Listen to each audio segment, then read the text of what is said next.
வணக்கம். நான் உங்க தங்கம் டெய்லர். இன்னைக்கு இந்த வீடியோவில் புதுசா தைக்கிறவங்களுக்கு ரொம்ப ரொம்ப யூஸ்ஃபுல்லான ஒரு டிப்ஸு தான் பார்க்க போகிறோம். அதுவும் நம்ம வந்து சாரீல இந்த ஃபால்ஸ் தைப்போம் இல்லையா, அதை பற்றினது தான். இதில் நிறைய பேருக்கு வந்து சின்ன சின்ன சந்தேகங்கள் இருக்குது. அதை நான் தெளிவாக இந்த வீடியோவில் உங்களுக்கு சொல்கிறேன். வீடியோ ஸ்கிப் பண்ணாமல் முழுமையாக பாருங்கள். புதுசாக தைக்கிறவங்களுக்கும் யூஸ்ஃபுல்லாக இருக்கும்.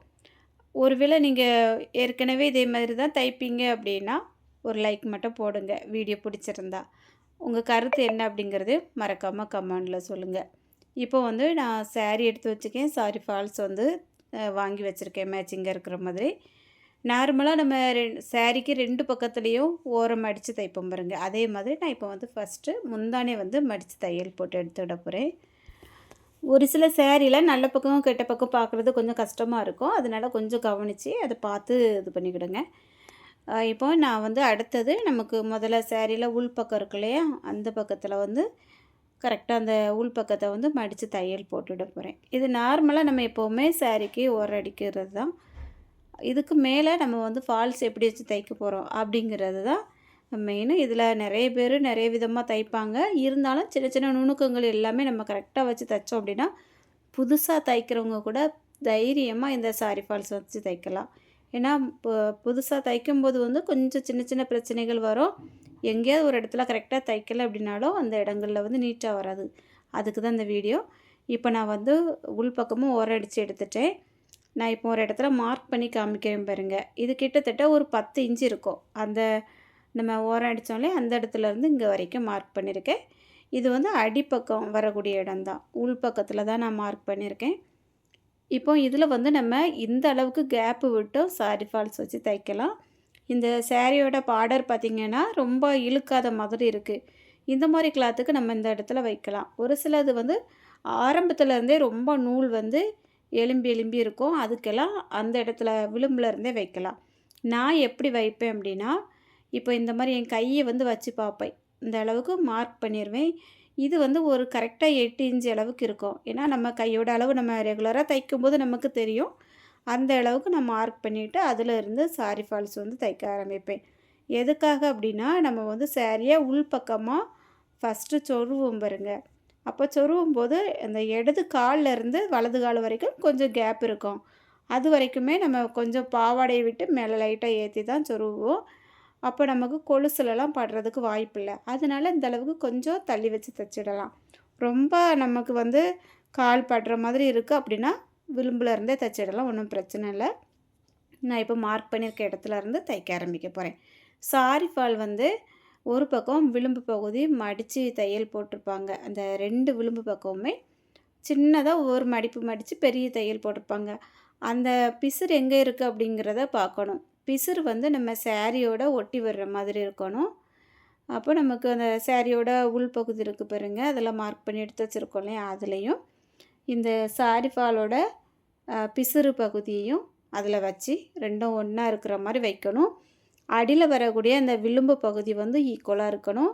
நான் மார்க் பண்ணியிருக்க இடத்துல சாரி ஃபாலை வச்சுட்டு அதை உள்பக்கமாக ஒரு 1/2 இன்ச்சுக்கு மடித்து தையல் போட்டிருக்கேன். அப்படியே வச்சு மடித்து வச்சுட்டு அதிலேருந்து ஆரம்பித்து கொண்டுட்டு வந்துட்டுருக்கேன்.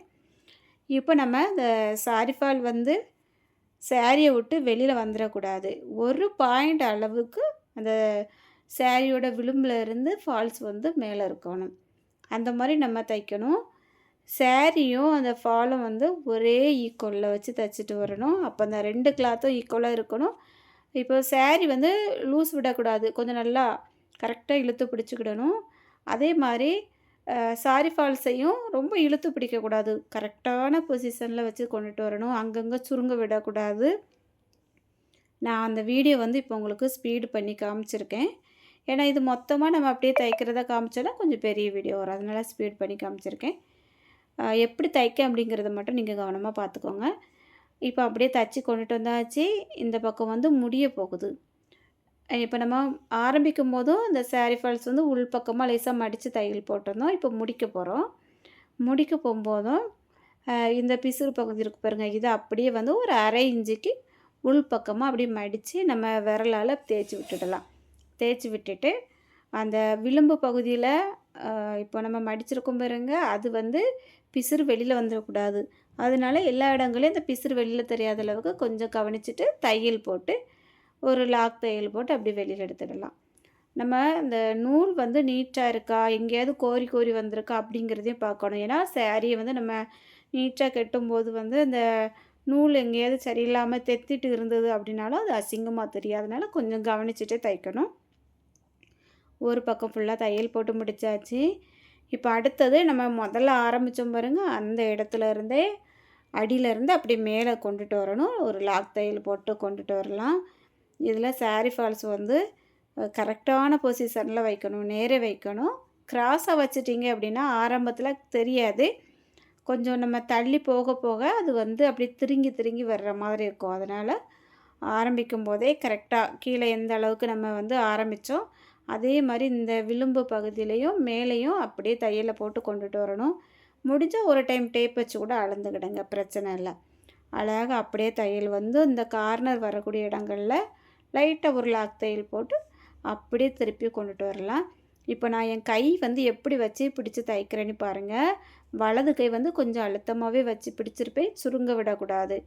2 கிளாத்தையும் சுருங்க விடக்கூடாது. நம்ம கொஞ்சம் கவனிக்காமல் வந்தோம் அப்படின்னாலும் எங்கேயாவது ஒரு இடத்துல மடிப்பு விழுந்துட்டு சுருங்குறதுக்கு வாய்ப்பு இருக்குது.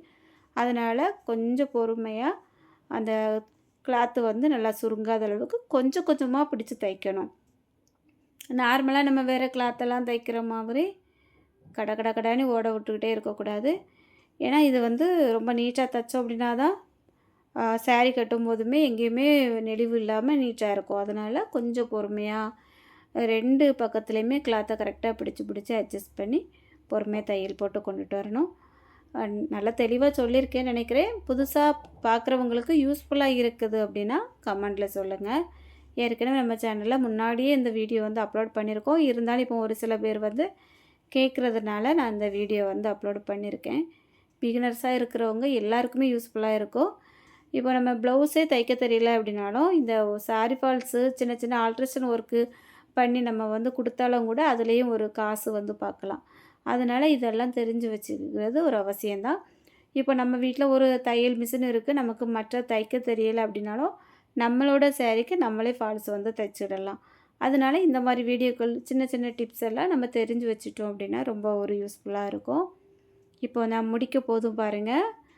அந்த ஆரம்பிக்கும் போது எப்படி நம்ம வந்து தையல் போட்டு கொண்டு வந்தோமோ அதே மாதிரி விளிம்பு வந்து எங்கேயுமே நெளியாத அளவுக்கு கொண்டுட்டு வந்து அந்த பிசுரெல்லாம் அப்படியே உள்ளே தள்ளி மடித்து விட்டுட்டு அந்த கார்னரில் ஒரு லாக் தையல் போட்டுட்டு அப்படியே திருப்பி நிறைய கீழே கொண்டு வந்து முடிக்கும் போதும் ஒரு லாக் தையல் போட்டு முடித்து எடுத்துட வேண்டியது தான்.